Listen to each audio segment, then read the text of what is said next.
Well, hello everyone, and this one is called Environment and Awareness. So, just a few days ago, I had the great pleasure of helping my niece move house, and it's something that had been arranged a while before the virus and lockdown and all these things had gone on, and we were quite unsure about how things were going to go, and it worked out that it was one of the few things that was not being blocked, so we went straight ahead and did it.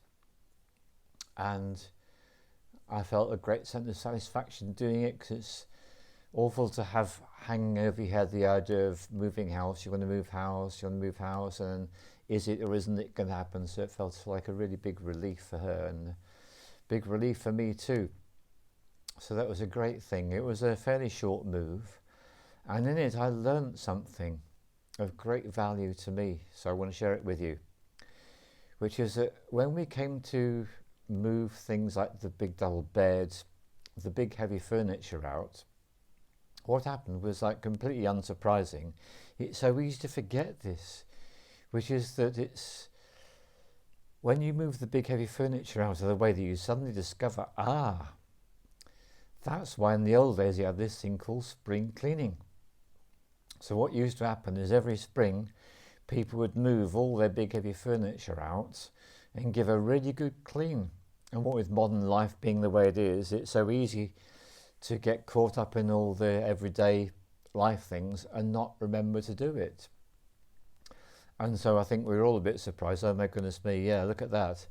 So that made me realise, well, what about where I'm living? And I thought, well, here I am living in what was until quite recently my mum's home, and she was always very meticulous about cleaning, very conscientious, that's the word. She was conscientious about keeping the place clean. She always knew that keeping the place clean was very important. And being a dude, I don't think I was as good as I could be, frankly, and I feel that the standard has been let slip since I've moved in here. And I do all the superficial stuff, the stuff you can easily reach. It dawned on me, when have I last moved the furniture around? When have I last moved that heavy piece of wooden furniture, that sofa, that bed? And I thought, can't remember. Well, that's crap. And so a couple of days ago I started, and I have completely blitzed this room and done absolutely everything in it. And the more I went on, the more things I thought about to clean, which I would never normally think about, like what about the light fittings, the glass that hang in that upside down shape, that's just going to collect all the dust. And luckily, my brain kicked in, all my guidance, probably is my mother acting as my guide, first time she's ever done it to me since she passed. And it was being my cleaning guide, because it's not being my strong suit in life, definitely. And I had some old-fashioned habits. So to me, cleaning, if you're going to do a proper job, it means you get a bowl of water, warm water, put some liquid in there, and get a cloth and start cleaning all the dirt off. Well, that's just pathetically old-fashioned. Actually, a number of years ago, my mum told me what to do. She said, what you need is microfiber cloths. You get them from Lidl, the German supermarket. So these are a couple of microfiber cloths. Well, I'll have to confess my extreme ignorance. I thought you used these the same way as I've been cleaning before. So the bowl of the warm water, a bit of detergent in there, making a cloth wet and cleaning, and you get into a terrible mess. Duh, really? Wrist slap. So that's not the way you do it at all. With a microfiber cloth, it is quite remarkable. What you do is you get the cloth and you use it dry. Now I'm telling myself, I'm sure pretty much everyone else knows this, but there might be one or two out there who are as ignorant as I was. So that's what you do. You go with the cloth and you work with it dry, and you wipe all these little surfaces down, all these bits that you wouldn't necessarily think about doing when you're doing your regular cleaning. Skirting boards, for example, I'd run this all along the skirting board, and I lifted up and looked at it. I thought, oh my goodness me, that really does work, right? fold it over, use a new bit, rub it over there, picture frame, mirror, radiator, whatever. And quite quickly it became filthy, but especially doing the light fittings, that was a bit that was vile beyond belief. Then take your cloth outside and give it a damn good shake. And amazingly enough, it works. You get all the crap off and you can use it again. But to be honest, this room, there were places that were pretty vile, especially behind the big wooden cabinet thing, don't know what you call it really. And after I'd done behind that, obviously hadn't been moved for more than a year, then I actually wanted to put the cloth in the wash and washed it. So that's the first thing. So environment and awareness. Now, why am I talking about this? Why does it even matter? Well, this is it, you see. I'm going to give you the Fabulous Furry Freak Brothers. It was a series of comics from the 1970s that got put into books because they became so popular. And it's about a bunch of American stoner dudes, let's put it that way. Used to get off their faces and all sorts of things. Well, there was one particular comic that I will always remember because they'd run out of everything. Whatever it is they wanted to consume, it had all gone. There were no substances of any kind in the place whatsoever. And they went to bed with nothing to get them high. They woke up the following morning and they're looking around and they're noticing the place is an absolute tip. And they first of all they tidy up and then they clean and they completely blitz the place. So this is it. It's a comedy moment, but actually it's also deadly serious. If your place is filthy, that has a really harmful effect upon your energy, and you are much more likely to suffer from negative energy and seeing the worst in everything and being a downer and being hostile to other people and judgmental of yourself. It is that serious. That's why it's called environment and awareness. So my first suggestion is, if the place is a complete tip, the first thing you want to do is give it a good tidy, clear everything up, get a black bin bag out if necessary, and chuck a load of stuff into there. And if your place is just absolutely full of stuff that you haven't got rid of for years, then you might need to go for a total declutter. And you might need to ask yourself some very serious questions about, why do I read that pile of magazines, whatever? Actually, no, I don't. And there's a golden rule: if you haven't used something, if you haven't looked at it for more than 12 months, do you really need it? Do you really, really need it?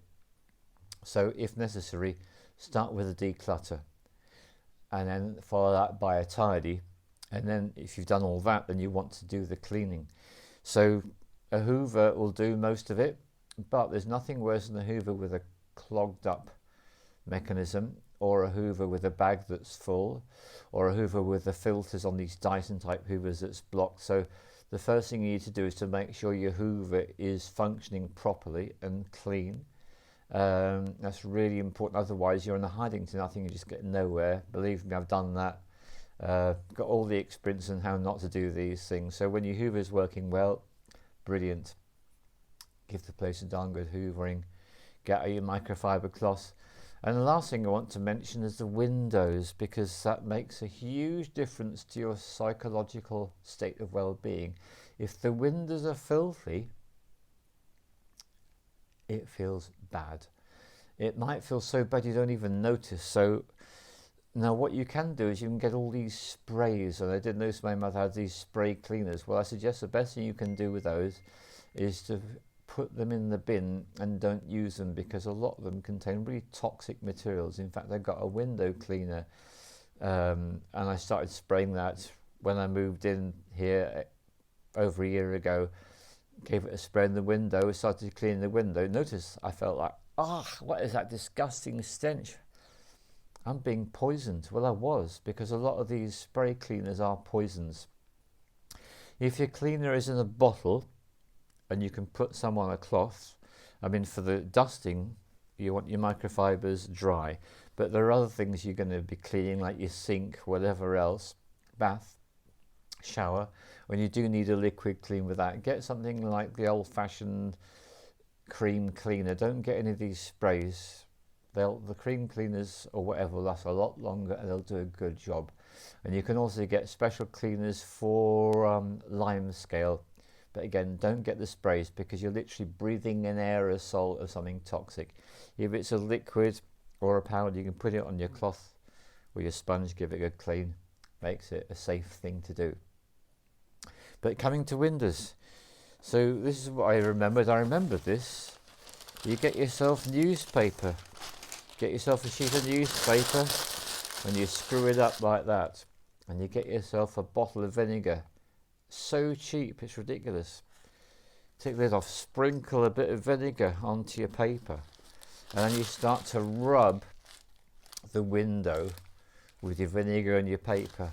Now if the window is vile beyond belief, you might have to do the whole thing and it will look horrible. You have to do it all over again. These were not that bad. I was able to do it just in one go, which shows that they had been relatively well cared for. And actually we used to have a window cleaner at the outside the windows, because of course they stopped coming, so that's why I need to do it. So really my message to you is this. One of the most powerful ways to change your consciousness from extreme negativity into feeling lighter and more lively and more open and positive, and in a place of gratitude and love and appreciation, is to clean your environment. Permaculturists call it zone zero. Zone zero is your immediate environment where you live, your flat, your room, your house, whatever it is, your shared space, whatever it is. That's the first thing to do. Give it a really good clean, and then just notice the effect upon your consciousness and your openness to new ideas, new possibilities.